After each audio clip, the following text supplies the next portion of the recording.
that was how it ended. Let's just look a bit at how it developed. When the Prime Minister met the President at the end of January, I think that was the point at which it was agreed to go for a second resolution. Is that correct? I think so. I mean, we certainly had it in mind. And the timing is quite significant in two respects. The first was that this followed Dr. Blix's presentation to the Security Council on the 27th of January, which was very critical of Iraq. So perhaps that encouraged the view that there was a pattern of non-compliance developing that would bolster the case for a second resolution. Is that fair?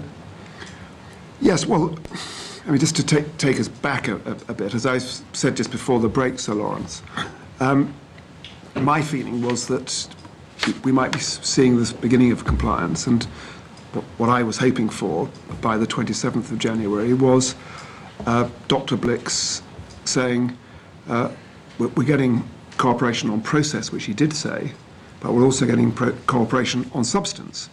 And then looking forward to another report. And we could have been there. In the event, as you say, the report from Dr. Blix was very critical of Iraq. So we had to start thinking about the detail of the second resolution. Now, the second important point was that we're now getting some understanding of when military action is likely to take place. And dates in the middle of March are starting to be discussed. So did this create a sense of a deadline for the diplomacy? The original dates, which some in the United States had in mind, were earlier than that. January. Yeah. And there were, amongst some in the US system, there was some impatience about the fact that we were pushing the date to the right. My view was that we should push it to the right as far as was practical. And so I talked to Secretary Powell about his judgment about how long you could keep such a large expeditionary force at a state of alert without it, as it were, degrading. I mean, and there is, you know much better than I, you can't continue them in that state of readiness for long.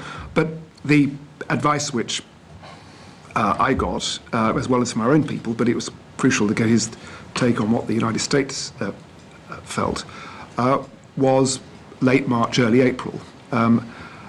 When I went to the Security Council on the 14th of February, we had, by that stage, drafts of a second resolution in mind, and started actively to consider them. But because the atmosphere was very difficult at that meeting, we decided to take a bit more time. I mean, and there's a reason for that. Just stepping back a bit, though, wasn't there already a risk that you had two contradictory timetables? You had one timetable which was the time it would take for Dr. Blix to provide a compelling explanation of why Iraq was non-compliant, and for the Security Council to accept that, and another timetable that was pressure for military, or the deadline being set by the United States for military action. And could I interject just to ask whether, in the context of these two timetables, whether they're parallel or in tension, the closer you get to pressing the military button, the greater the pressure on Saddam. That must be in your minds and in American minds. The critical moment is actually right at the very last minute. Is that right? Yes, Sir John, and I say he could even after we'd had to abandon the search for a second resolution and prepared for military action. An ultimatum was presented to him, which he failed to take. But Sorry, I think you had another question. Well, it was really that we've got the negotiating history of the second resolution pretty much on the record. It's really what's driving our approach to it through these last days. Well, To get it and then to apply pressure, but also at the price, as Lawrence is pointing out, of having to hold back some of the military decision-taking. yes, this is one of my great frustrations, and I tried to bring it out in my memorandum, because I couldn't for the life of me understand why the French and the Germans were not agreeing to a second resolution, because this was the way to resolve this peacefully. And they accepted that argument in respect of the first resolution. Had we had the second resolution passed, military action would have been pushed to the right for a period, because you would have had to allow the Iraqis to comply. For example, a key element of this was unfettered interviewing of scientists. And there were other tests which were deliver up anthrax and so on. Now, we now know, some people may say, well, those were impossible to achieve because we have not been able to find it ever since. However, the reason why the interviews were so fundamental is that if Dr. Blix and his team had been able to interview these scientists, give them anonymity and security outside Iraq, and if necessary, give them safe passage as well.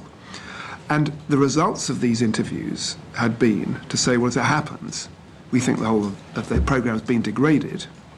Then Dr. Blix would have reported that, and he would have said to the Security Council, well, there's been a surprise turn in these interviews, but this is my conclusion. He never wanted to do that. He always thought that created all sorts of difficulties. I mean, he wanted to interview scientists in an unfettered way, but one of the proposals was that he took them outside of Iraq, and there was always going to be problems in getting the interviews that he wanted.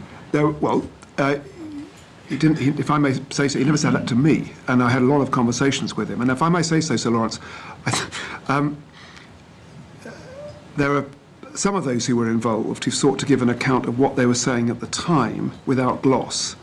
There are others who have sought to give an account of what they thought they were saying at the time with gloss. And I think the jury's out on which camp Dr. Blix is in. All right, well, we'll leave that for the moment. Could I interject again? I'm sorry. It's just to ask this. Throughout these difficult few weeks and indeed days, there must be some rolling estimation of the chances of compliance. Of the chances of compliance? Yes.